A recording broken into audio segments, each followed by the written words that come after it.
This week's video is going to be a little bit more casual and conversational because I have a lot of build videos in the queue for editing. None of them are really ready to post yet. So I wanted to just get on here and do a video that I've been thinking about for a while, and I've wanted to just talk about it on camera to see if everyone else shares the same opinion that I do. And it's something in the building world or when you're doing any sort of construction that I feel like doesn't get enough attention, and that is material procurement and how difficult it is physically, mentally, financially. And I just wanted to do a video talking about this and see if anyone else has similar experiences. They can put them in the comments. Forgive me if it looks like I'm getting tugged in 20 different directions as I'm filming this because George is taking me for a walk. But I think material procurement is honestly like 2/3 of the battle in construction, in my opinion. It is just such a difficult process to learn what material you need or what's the best material you can buy for a situation, what's a good cost-effective alternative that doesn't sacrifice too much performance, but fits in your budget a little bit better. Once you've established what you want to buy, you need to figure out how much of it you need to buy for your certain situation, your project. This is a lot easier for some things than others. For example, if it's tile, it's pretty easy to calculate square footages of tile that you need, especially if you're working with rectangles, and then you just add 10%. But for other things, it's a little bit trickier, like how much topsoil do we need to coat this whole yard? I mean, you can figure it out as far as volume goes, but then there's things like compaction, and the yard's a really weird shape, and topsoil is really expensive. So you don't want to buy too little or too much. Maybe that's not a great example, but there's just a ton of little material takeoff details that if you don't really have a lot of experience in the task you're doing, it can be really difficult to get a good,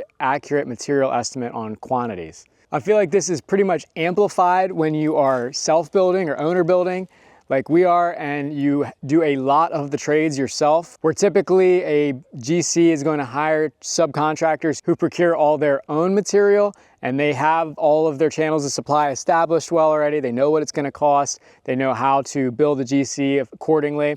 But when you're doing a lot of that yourself, like electrical, for example, you are starting from scratch, figuring all that out, like where to get certain items, who's got the best price on everything. It can get a little bit overwhelming at times, especially with how many individual line items go into something like a house. Using electrical as an example, like how many different types of boxes you need. How many of each type of those boxes do you need? How many feet of wire do you think you're gonna need? How many wire caps and nuts are you gonna need? And this extends to tools as well, looking ahead to what tools you need for any given trade. We're behind on the timeline on YouTube, but we just got drywall on the upstairs of the house. If you go to our Instagram, you can see some details on that. But we decided to take on the challenge of painting the whole house. So not only do I need to figure out how much paint we need and what type and where to get it, and who's got the best price on it, and is it a good quality paint, we also need to figure out what tools do we not have. Like everyone's got their disheveled old paint box that's full of junk, and half of it is like 20 years old and you haven't even used it. We have one of those boxes anyway. And when you're painting, you know, thousands of square feet, that is really not the tool set that you want. We invested in some 18-inch roller setups, corner rollers so we don't have to cut in at corners, extension poles. We didn't have good quality extension poles of different lengths, some decent brushes, a big bucket for the 18-inch roller. Like all that stuff we have to visualize ahead of time, then go and find out where you can get it, who's got the best price on it, order it, either go get the thing if it's a local store or wait for it to come in the mail. And that is just one of the many tools that you will need for any given trade. Once we're finished the build and we have a little bit more bandwidth, I'm going to start doing more cost breakdown videos of pretty much every trade that we've done ourselves, or even if we've hired it out, how much things cost, just because I feel like people really like that information and want to know for planning their build out, and I totally get it. I watched a ton of those when we were planning. But one of the videos is going to be on tooling costs. Like we spent a lot of money on just the tools that we needed. I have a whole category in our budget spreadsheet for tooling, so it's definitely not a minor cost if you're going to be owner building. And just like materials, it's another thing to think about when you are procuring things. Now, I have not done much filming at all of the procurement process or even like all of the non-glamorous stuff like going to pick things up or meeting trucks at the end of our driveway for freight deliveries or unloading stuff with the skid steer and bringing it up the driveway. There is a lot of time consumed in that task. I'll wrap all that up in material procurement, actually physically going to get the thing, unloading it. If I actually filmed all that, you'd be sitting here for hours watching it. Like seriously, it's a lot of time and energy and effort. And when contractors mark up their material costs for any given job, you know, 20, 25%, it is for very good reason. There is so much mental and physical energy expended in estimating and procuring materials. Here's another good example. These are our deck footings and deck columns. Of course, I'll be covering this in another video. I'm over here drilling holes and breaking my back cleaning these holes out. But these are permacolumns, they're precast concrete columns.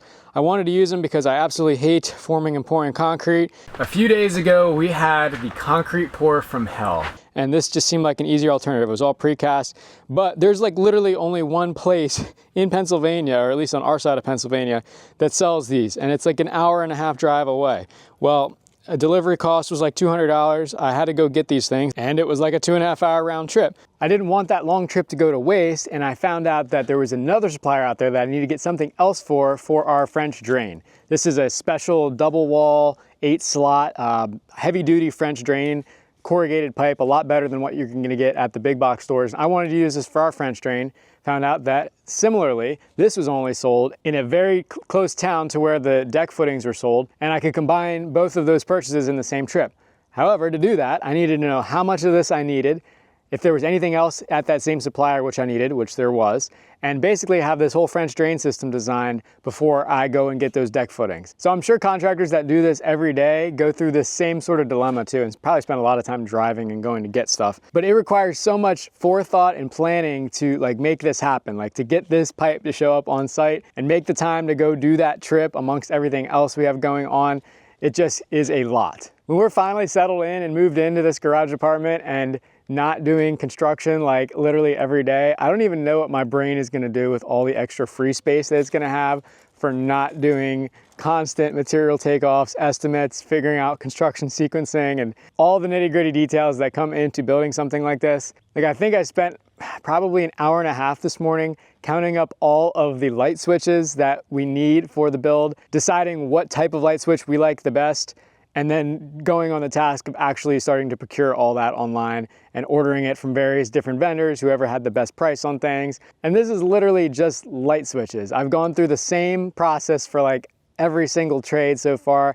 I talk about this quite a bit in the framing video too. I think I used like 7, 8 different suppliers for all of our framing lumber because it was in 2022 and the prices were so outrageous. But that was a very good primer for what we were in for all the rest of the build, because it really never ends after that. It's kind of the same process just for like literally every other trade. And just when you think you have all of your material takeoffs and estimates done and it's all on site and ready to go, you start the job and then you realize you were wrong and you need to go get some more. That has definitely happened a fair amount of times for us, and it probably will continue to happen as long as we keep building stuff. However, I have spent a lot of time in supply stores for pretty much every trade so far, and I will say that we are not alone in that professional tradesmen do a lot of the same things as far as running short on material, or if they don't stock it in their van or their truck, they're constantly running to the supply store on like a near daily basis. So I don't feel as bad when I see things like that when I'm in the stores. Speaking of stores, people hate on big box stores,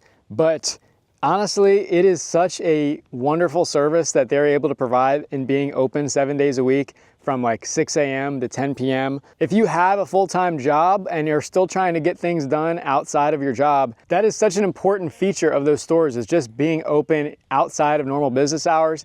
I find that a lot of actual supply stores, electrical, plumbing, whatever, are not. And we had our full-time jobs for a full year into the build. That was one of the most difficult things, was trying to visit specialty stores or get things from them when they were only open Monday through Friday, like 7:30 to 4 p.m. So the big box stores catch a lot of flack, but they provide a fantastic service in that they have such a variety of products.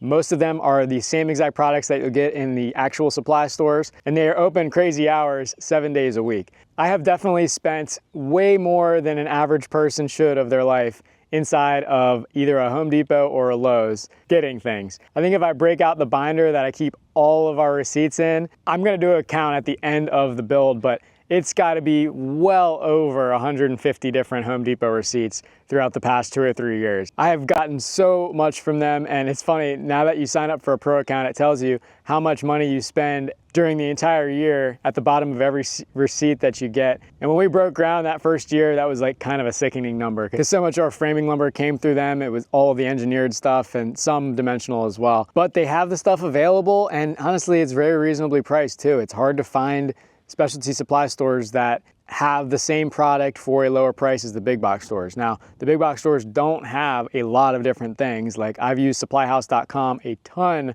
for all of our plumbing stuff. They have been second to none in customer service and shipping speed and price. Usually they do beat the big box stores on price because they don't have a storefront to operate. So they have been a fantastic supplier for our plumbing and HVAC stuff. But those are just a couple of the vendors and resources that we've used to get materials. If you have other go-tos, I'd be curious to hear about them. I know in the Midwest, what is it? It's, the green one, Menards. They're a big, I guess, competitor to the big box stores out there. They are a big box store themselves. They supply some kind of unique stuff though that you don't typically see in like a Home Depot or a Lowe's. Like, they do a lot of post frame building stuff, and you can get a legit full building package through them, which I think is kind of neat. We've had several comments talking about Menards, and I kind of wish they had them east of, I guess it's probably Ohio is the nearest one to us, but they do not exist out here. Hopefully they do someday.